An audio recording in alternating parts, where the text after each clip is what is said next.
தமிழக முதல்வர் அவர்கள் திருநெல்வேலி மாவட்டத்தில் உள்ள நாங்குநேரி ராதாபுரம் சட்டமன்ற தொகுதியில் உள்ள அனைத்து கிராம பகுதியில் உள்ள 831 கிராமங்களுக்கும் அனைத்து வீடுகளுக்கும் குடிநீர் இணைப்பு வழங்குவதற்காக 605 கோடி ரூபாய் நிதியை தந்து பணிகள் முற்றுப்பெறும் நிலையில் இருக்கின்றது. முதல் கட்டமாக ராதாபுரம் சட்டமன்ற தொகுதியில் உள்ள குற்றம் முதல் கூடங்குளம் வரை உள்ள கடற்கரை கிராமங்களுக்கு 11 ஊராட்சிகளில் உள்ள அனைத்து வீடுகளுக்கும் குடிநீர் இணைப்பு வழங்குவதை 1 மாத காலத்திற்குள் மாண்புமிகு முதல்வர் அவர்களுடைய திருக்கரத்தால் திறக்க இருக்கின்றார்கள். அதுபோல் மீதி கிராமங்களுக்கும் 2 மாத காலத்தில் அந்த பணிகள் முடிவடைந்து தொடங்க இருக்கின்றோம். ஆகவே அந்த 2 திட்டங்களை பற்றி தமிழ்நாடு குடிநீர் வடிகால் வாரிய அதிகாரிகள், மாவட்ட ஆட்சியர் அதிகாரிகள், நான் உட்பட எல்லோரும் இருந்து அந்த நிலை எவ்வாறு இருக்கிறது, அதனுடைய திட்டத்தினுடைய முன்னேற்றம் குறித்தும் எவ்வாறு விரைந்து முடிவெடுத்து மாண்புமிகு முதல்வருடைய திருக்கரத்தால் திறப்பதற்கு ஏற்பாடு செய்யலாம் என்பது குறித்து ஒரு ஆலோசனை கூட்டம் மாவட்ட ஆட்சியர் அலுவலகத்தில் இருக்கிறது. அதற்காக வந்திருக்கிறேன். நன்றி, வணக்கம்.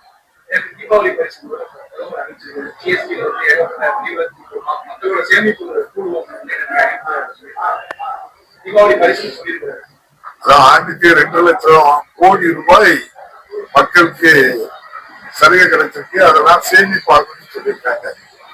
8 வருஷம் 20 லட்சம் கோடி ரூபாய் சேமிச்சு எங்க வச்சிருக்காங்கன்னு அதையும் கேட்டு சொன்னாங்க.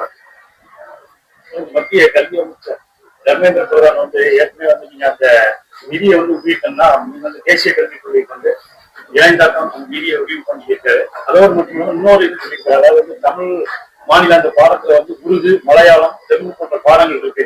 அப்ப இந்த மும்மொழி கொள்கையை மட்டும் ஏற்படுறதுல என்ன பிரச்சனை இருக்கு அப்படிங்கிற ஒரு மாநிலத்துக்கு அண்டை மாநிலத்தில் இருக்கின்றவர்கள் அதிகமாக வசிக்கின்ற இடங்களில் அவர்களுடைய தாய்மொழியும் ஒரு மொழியாக ஏற்றுக்கொள்ளப்பட்டு படிப்பதற்கு அனுமதிப்பாங்க. தமிழ்நாட்டினுடைய மொழிக் கொள்கை முதல் மொழி தாய்மொழியாகிய தமிழ் மொழி, தொடர்பு மொழி உலகம் முழுமைக்குமே உள்ள ஆங்கிலத்தை தான் தொடர்பு மொழியாக வச்சிருக்கோம். இப்பவும் உயர் நீதிமன்றம், உச்ச நீதிமன்றங்களில் ஆங்கிலம் தான் எல்லாருக்கும் ஒரு தொடர்பு மொழியா இருக்கு. ஆகவே நம்முடைய மாண்புமிகு மறைந்த ஜவஹர்லால் நேரு அவர்கள் நமக்கு தந்திருக்கக்கூடிய அந்த திட்டம் தான் இப்போது செயல்பட்டு கொண்டிருக்கிறது. நாம் ஒருபோதும் இந்தியையும் ஏற்றுக்கொள்ளவில்லை, மும்மொழி கொள்கையை ஏற்றுக்கொள்ளவில்லை.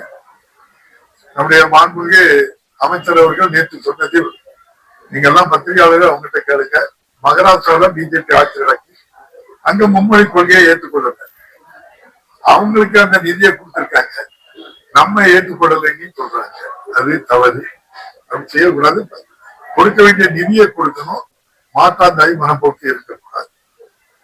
அதே போல புதிய கல்விக் கொள்கையில 3, 5, 8 வகுப்புகளுக்கு தேர்வு வச்சு தேர்வுல வெற்றி பெறுவதால் தாய் தோப்பம் செய்கின்ற தொழிலுக்கு போய் சொல்றாங்க. ஆனா நீட் தேர்வு வச்சிருக்காங்க. நீட் தேர்வுல முதுகலை மருத்துவம் படிக்க வேண்டும் என்று சொன்னால் கடந்த 2 ஆண்டுகளுக்கு முன்னால் 0 மதிப்பெண் எடுத்தவர்களும் அந்த கல்வி தகுதியை மைனஸ் மதிப்பெண் எடுத்தவங்களும் நெகட்டிவ் மதிப்பெண் எடுத்தவங்களும் தகுதியை 2 வருஷத்துக்கு முன்னால அந்த வருஷத்துக்குள்ள கொள்கை முடிவா சொன்னாங்க.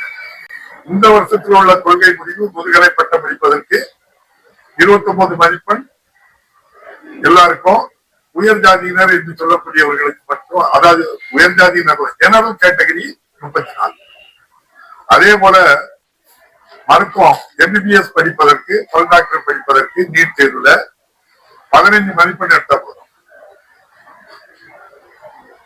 எல்லோருக்கும். ஜெனரல் கேட்டகரியில 20 மதிப்பெண் எடுத்த போதும். பாருங்க, இது எப்படி ஒரு இதுதான் கட்டாயம் அவசியம் நீட்டை வச்சு சொல்றாங்களே. அப்ப இது என்ன நோக்கம் இருக்குன்னு பாருங்க. எந்த நோக்கமும் இல்லை. அப்ப இந்த தேர்வு வச்சாலும் வைக்காட்டு என்ன 15 மதிப்பெண் எடுத்தா நீ MBBSக்கு தகுதி எண்ணி நீட் சொன்னா அது தேர்வு எதுக்குங்க? நம்மகிட்ட கல்வி முறை இருக்கு, அதுல வச்சுக்கலாம். அதனால நம்மள வேணும்னி நம்ம கல்வியில வளர்ந்திருக்கிறோம், பொருளாதாரத்துல வளர்ந்திருக்கோம். நல்ல ஆட்சியை 4 ஆண்டு காலம் நம்முடைய முதல்வர் கொடுத்து கொண்டிருக்கிறார். நெருக்கடி கொடுப்பதற்காக நிதியை தர மறுக்கின்றார். ஒன்றிய அரசு அமைச்சர்கள் வரத்தடைஞ்சுவாங்க. எல்லா மாநிலத்துக்கும் வருவாங்க, அது போல தமிழ்நாட்டுக்கு வராங்க. அதுல ஒண்ணும் அதுல என்ன கண்டுபிடிச்சிருக்கீங்க? அது நீங்க அவங்ககிட்ட தான் கேட்கணும். ஏன் வருவாங்கல்ல, 5 வருஷத்துக்கு ஒருக்கா வந்துட்டு போவாங்க, அவ்வளவுதான். அது ஒண்ணு வாங்க.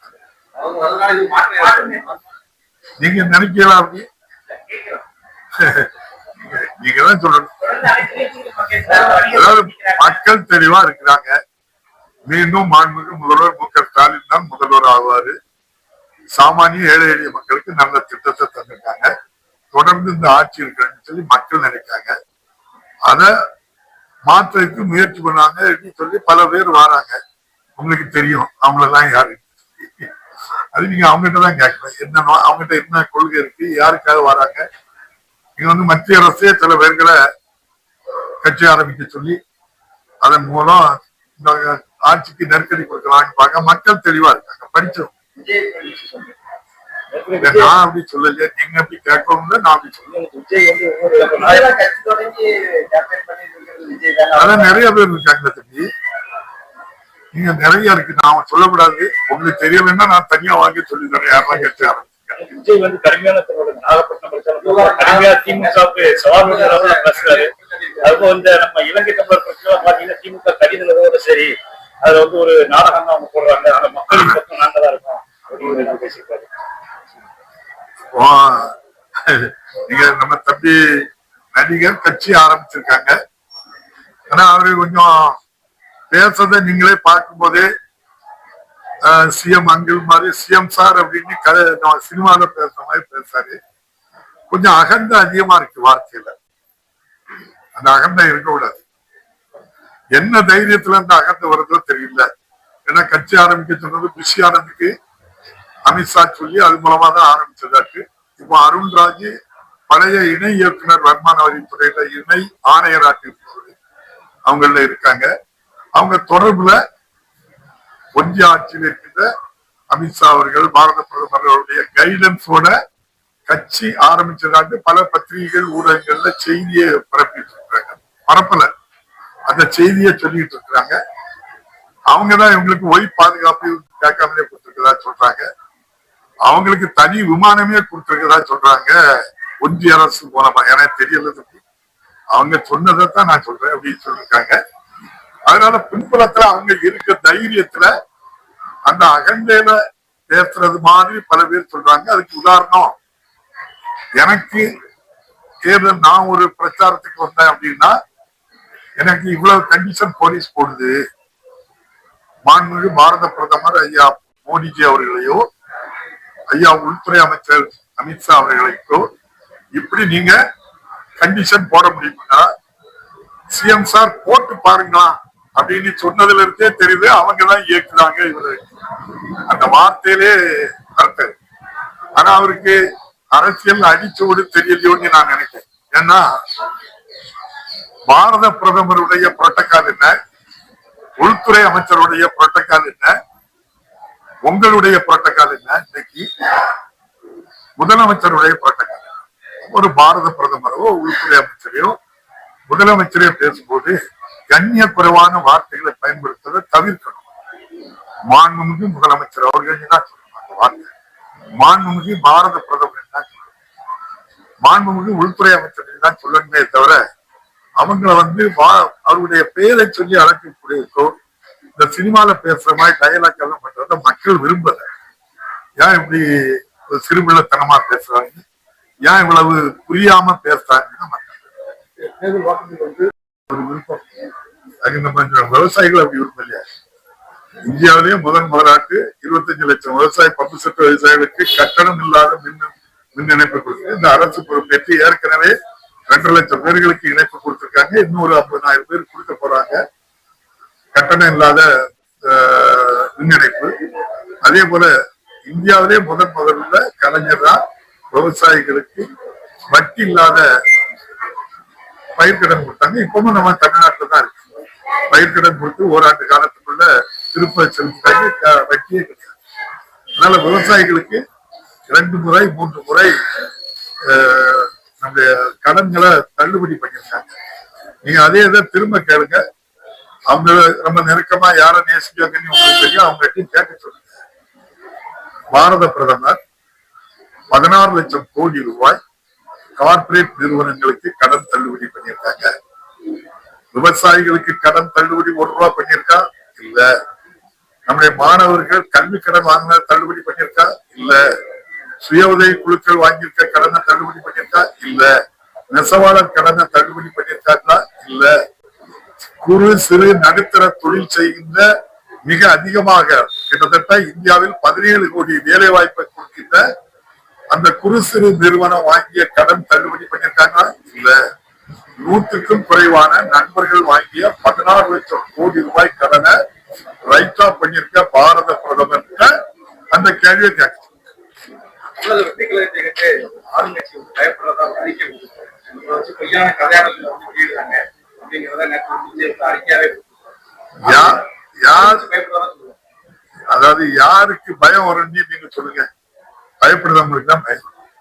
தமிழ்நாட்டில் இருக்கக்கூடிய எனக்கு தெரிஞ்சு நீங்க சொன்ன நபரை தவிர வேற யாருமே அரசியல் கட்சி நடத்துறவங்க யாரும் பயப்படல. இவர மாதிரி தலைவா படத்துக்கு கொடநாட்டுல 3 நாள் காத்திருந்து காலில் விழுந்த ஆட்களும் வேற யாரும்.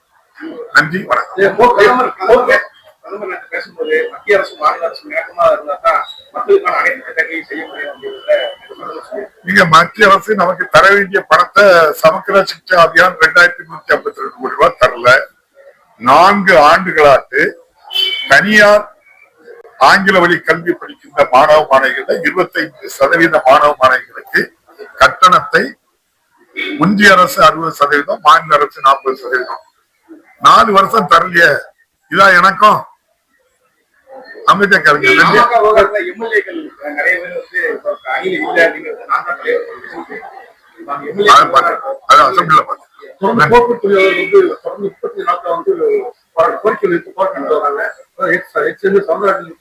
இந்த போராட்டம் வந்து வரும் தேர்தல் வந்து பிரதிபலிக்கும் அப்படின்னு சொல்லுங்க. நல்லா பிரதிபலிக்கும். ஏன்னா 2021 வரைக்கும் சம்பளமே ஒருத்தர் கொடுக்கிறார், பென்ஷனே கொடுக்கிறார், 10 வருஷம் கழிச்சும் பென்ஷன் கொடுக்கிறார். அதையெல்லாம் ரெகுலரைஸ் பண்ணி இன்றைய முதல்வர் வந்து பெண்கள் நகர பேருந்திலே கட்டணம் இல்லாமல் போராடி சொல்லி 4700 கோடி ரூபாய முன்பணமாட்டு கொடுத்து